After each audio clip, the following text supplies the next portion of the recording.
Përshëndetje shenja shigjetarit, kjo është panorama e interpretimit javor. Pas lutjes dhe meditimit, kartat i ndava në 4 sfera jetësore, të cilat janë gjendja juaj, familja, dashuria, puna dhe një prizëm orakull. Në gjendjen tuaj personale kemi 3 kupat, 4 shpatat, drejtësia, 5 kupat. Dhe ju mund ta nisni javën me një energji sociale ose një moment lehtësimi. 3 kupat sjell bashkime, biseda, ndoshta edhe një ndjesi të tipit po mundohem të ndihem mirë, po dal, po shëtis, po argëtohem. Por 4 shpatat ju tërheq menjëherë drejt qetësisë, trupi dhe mendja juaj kërkojnë pushim. Ju nuk jeni në fazë veprimi, por në fazë rikuperimi. Drejtësia është shumë e rëndësishme.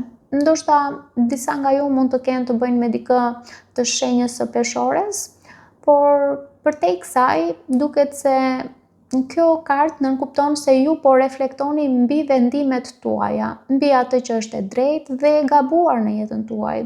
Ka një analizë të thellë të situatave. 5 kupat sjell një ndjesi zhgënjimi. Mund të ndjeni keqardhje për diçka që nuk funksionoi ose për një vendim të kaluar. Pra duket se ju jeni duke u përpjekur të gjeni balancën mes asaj që tregoni jashtë dhe asaj që ndjeni brenda.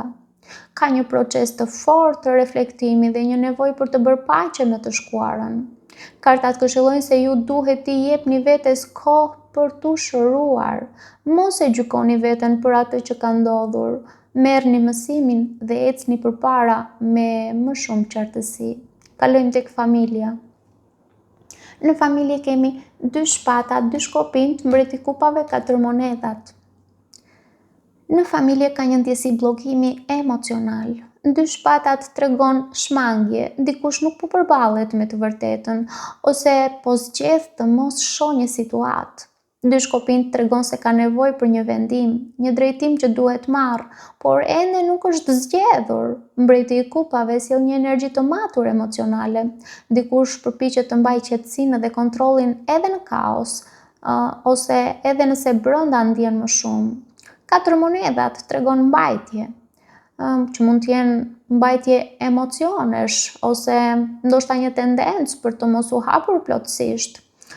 Pra duket se në familje ka ndjenja, por ato nuk po shprehen lirshëm. Ka një situatë që kërkon vendim, por po shtyhet.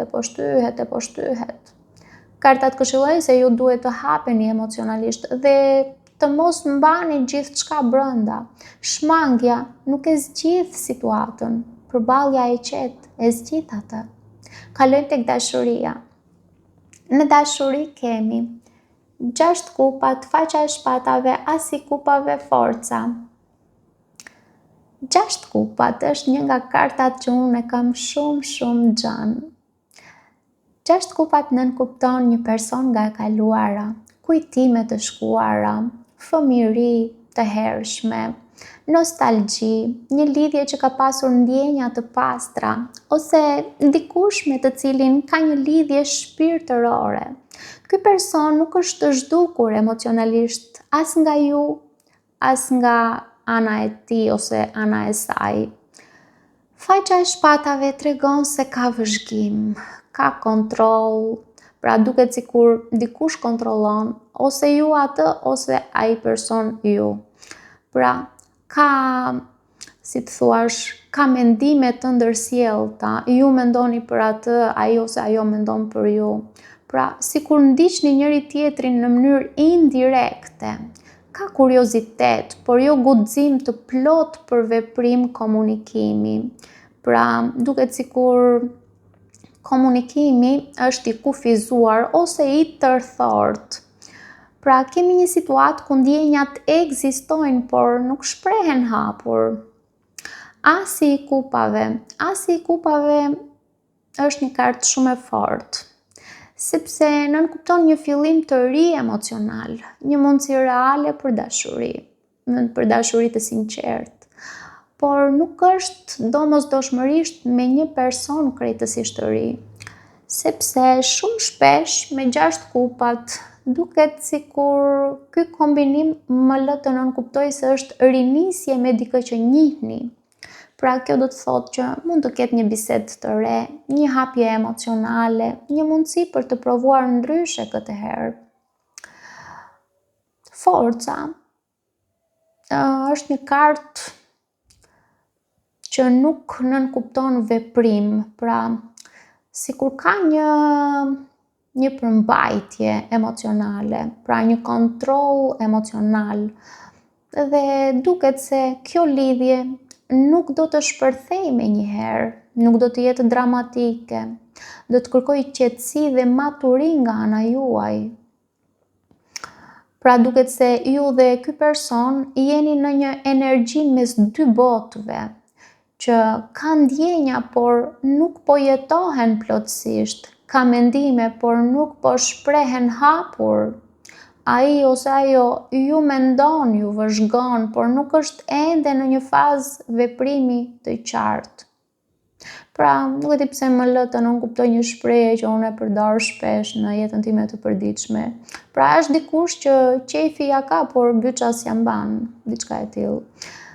Ndërkohë, ju mund të ndjeni diçka të njohur, por mund të jeni të pasigurt nëse duhet ta hapni sërish këtë derë. Unë mendoj se kjo nuk duket si një lidhje e rastësishme, sepse ka një bazë të madhe dhe të fortë emocionale, që është reale, por nuk është ende e pjekur për një hap të madh. Kartat këshillojnë se ju duhet të mos e ndiqni me ankth, mos kërkoni përgjigje të menjëhershme, mos e detyroni komunikimin, por qëndroni të hapur emocionalisht, ruani dinjitetin dhe qetësinë tuaj, lërini personin tjetër të vi vetë drejt jush. Pra, sepse kjo është një mundësi e bukur, por delikate. Nëse nxitoni, e prishni. Nëse e lini të rrjedh natyrshëm, mund të kthehet në diçka shumë të sinqertë. Sepse ju nuk duhet ta fitoni këtë lidhje, këtë marrëdhënie apo këtë person me patjetër, ju duhet ta lejoni të vi vetë drejt jush. Kalojmë në punë. Në punë kemi 5 shpatat, 5 monedat, temperanca, 9 kupat. Në punë, fillimi i javës mund të jetë i vështirë. 5 shpatat tregon konflikt, mosmarrveshje, tensione ose situata ku ndiheni të padrejtë. 5 monedat sjell ndjesi mungese. Mund të jetë stres financiar ose ndjesia që nuk po vlerësoheni sa duhet, por temperanca sjell shërim, gjërat fillojnë të balancohen. Meqenëse temperanca është major arkana e shenjës së Shigjettarit dhe situata qetësohet, ju gjeni një mënyrë për të menaxhuar gjithçka, sepse jeni në energjinë tuaj. 9 kupat në fund është shumë pozitive, se nënkupton kënaqësi, përmbushje dhe një ndjesi që gjërat po shkojnë në drejtimin e duhur më në fund. Pra duket se edhe pse fillimi mund të jetë paksa sfidues, ju arrini të riktheni fuqinë tuaj, balancën dhe të përfundoni javën me një ndjesi më të mirë. Kartat këshillojnë mos reagoni menjëherë ndaj konflikteve. Qëndroni të qetë dhe të balancuar. Gjërat do të përmirësohen nëse ju nuk i përshkallëzoni situatat. Kalojmë në Prism Oracle ku kemi izolimin. Izolimi është tema juaj këtë javë, por jo domosdoshmërisht në mënyrë negative. Pra, duket se ju keni nevojë për hapësirë, jo për t'u shkëputur nga të gjithë, por për t'u rilidhur me veten. Është një periudhë introspektive, ku ju kuptoni më mirë ndjenjat dhe drejtimin tuaj. Kartat në përgjithësi këshillojnë të mos e friksoni vetmin tuaj, përdoreni atë si një mjet për qartësi. Por kujdes, mos u izoloni aq shumë sa të mbylleni plotësisht. Gjeni balancën mes vetmisë dhe lidhjes me të tjerët. Sepse kjo duket si një javë ku ju reflektoni thellë mbi veten dhe të shkuarën. Përballeni me emocione të pashprehura në familje, hapeni ndaj një mundësie të bukur në dashuri dhe kaloni nga sfida drejt përmbushjes në punë. Pra, ju nuk jeni duke u tërhequr, jeni duke u përgatitur dhe kjo qetësi dhe ky reflektim po ju ndihmon të ndërtoni një bazë më të fortë për atë që vjen më pas. Paçim.